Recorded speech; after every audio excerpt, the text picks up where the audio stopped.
From the onset of the coronavirus mandates and restrictions and things of that nature, dating back to March of 2020, I have been very concerned with the usurpation of our individual liberties and freedoms. And at the forefront of that discussion has been mandatory vaccination.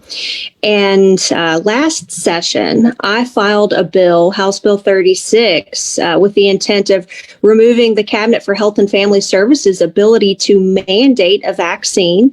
And, although we did take action last session through Senate Bill 8, the provisions within Senate Bill 8 are not sufficient to address the problem that we're seeing with employer mandates. And I have tried my best as a legislator and as a citizen to stand with folks all across the Commonwealth, from healthcare workers to other employees of private employers who do not want to receive the vaccine, and more importantly, don't want to be forced to receive the vaccine. It isn't a function of being pro-vaccine or anti-vaccine. As far as my disposition, I think that Kentuckians have the ability to be able to make good decisions for themselves and their families. And if they want to receive a vaccine, then great. But if they don't, they should not be forced to by the government or by their employer. So I've sought to stand in solidarity with those folks from St. Elizabeth up here in Northern Kentucky to Baptist Health down in Lexington and all over the Commonwealth, because it's not just healthcare workers, although the vast majority of opposition that we're seeing at this moment in time, and perhaps the most poignant opposition, has come from the healthcare worker community, because you essentially have men and women who are licensed in the Commonwealth of Kentucky to provide healthcare services to others, and yet they themselves are being deprived of the ability to choose whether or not to receive a vaccine, if it's in their best interest or not. So we're going to continue fighting that. The General Assembly does not convene until January. So a lot of folks have reached out and said, what is the best course of action? I believe that applying pressure to these entities, and that's what I've sought to do, is to try to amplify the voices of the people who reside in my district and all over the Commonwealth on this issue. But, from a practical sense, these folks are left with little more than religious and health exemptions. And it's been very difficult to get those and to have to go through this process of applying for an exemption when ultimately it's at the discretion of the employer. And that's why even before the mandates started coming down, I filed BR 106 for the next legislative session, is to be able to take action within the General Assembly on this issue. Right. I want to say I appreciate you pointing out about SB 8, that it did not remedy this problem. I think there is some confusion within the legislature itself. Some legislators telling constituents that, and constituents thinking that Senate Bill 8 only applied to the exemption from a state mandate. And so it does not touch on the private employer. So I'm glad you brought that up. House Bill 36 last year, that was something we supported. We got behind. It didn't get any movement. Do you have any update as to why that didn't move? Yeah, I think that there was little appetite to blanketly remove the cabinet's ability to mandate vaccines. I mean, to me, that is not the appropriate use of the force of government to say that the Cabinet for Health and Family Services or the governor through an executive order should be able to mandate a vaccine. To me, it's fundamentally wrong. But what they ended up deciding to do through Senate Bill 8 was to allow an exemption on the basis of conscientious objection in the event that a mandate came down through the cabinet in the form of an administrative regulation or from the governor in terms of an executive order. But, dating back to conversations that transpired at that time, it is my belief that the Kentucky Chamber of Commerce's opposition to all vaccine freedom bills, with the exception of Senate Bill 8, was very instrumental in killing very good legislation.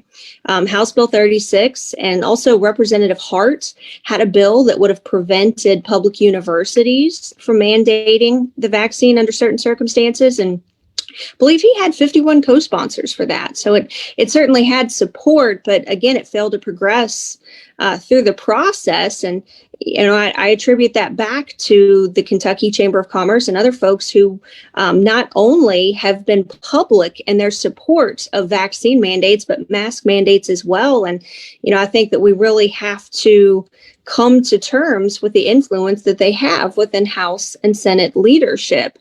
And I know that conversations that I had with the chairperson of Health and Family Services at that time is there was a lot of resistance to moving vaccine freedom legislation. And, Senate Bill 8 was definitely a step in the right direction. But, we find ourselves in this situation now where we see that it's woefully inadequate to provide the kinds of protections that we need across the Commonwealth. And some have asked me about the employer mandate component of the bill that I pre-filed, BR 106. And, I just want to talk about that for a minute, because never have I voted or supported any type of regulation on private employers or businesses across the Commonwealth. In fact, there have been a multitude of times that we've had legislation come through that, with good intentions, so forth, so on, that I voted no. I voted no on a pregnant workers bill, even though that, politically doesn't sound very good, because it was a regulation on businesses. And a lot of people are saying, well, why now? Well, here's the thing. I don't think that any of us could have envisioned a year ago, 5 years ago, that the vast majority of the healthcare consortium across the Commonwealth and so many others were going to mandate this. And I firmly believe that every Kentuckian should be able to decide for themselves whether or not to receive a vaccine. And I believe that the appropriate role of government is to protect life, liberty, and property. And with regard to vaccine mandates, to me, liberty takes precedent over property, because human beings are not the property of their employer. So I do very much think that it's the appropriate role of government, and I'm going to do everything that I can to fight to create these protections. And in creating these protections, BR 106 is a great way to start that process.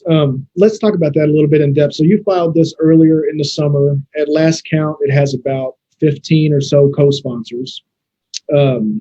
Do you want to go through and tell people, because there are a lot of questions about this, how specifically this would prevent what's going on? And there's also a vaccine passport aspect to this that a lot of people are interested in as well. Yes. And this is being undertaken in other states as well, and successfully so. I know that Indiana has passed legislation along these lines, although it was somewhat of a different approach. The intent here is to prevent employers, both public and private, from being able to require the disclosure of immunization status. It does not interfere with their ability to evoke any type of health protection protocols, nor does it limit their ability to have a policy of recommending that their employers or that their employees receive vaccines. They can have those types of policies, but what they cannot do is force you to provide proof that you've been immunized. Because, in addition to the ideological argument that it's not appropriate to force people to receive a vaccine that they don't wish to receive, it's also a violation of privacy, in my opinion, as well. So we want to make sure that we cover that. And with regard to the K through 12 component of this, currently K through 12, they only have the ability to opt out on the basis of health and religion. And we wanted to expand that to conscientious objection, similar to what we did in Senate Bill 8.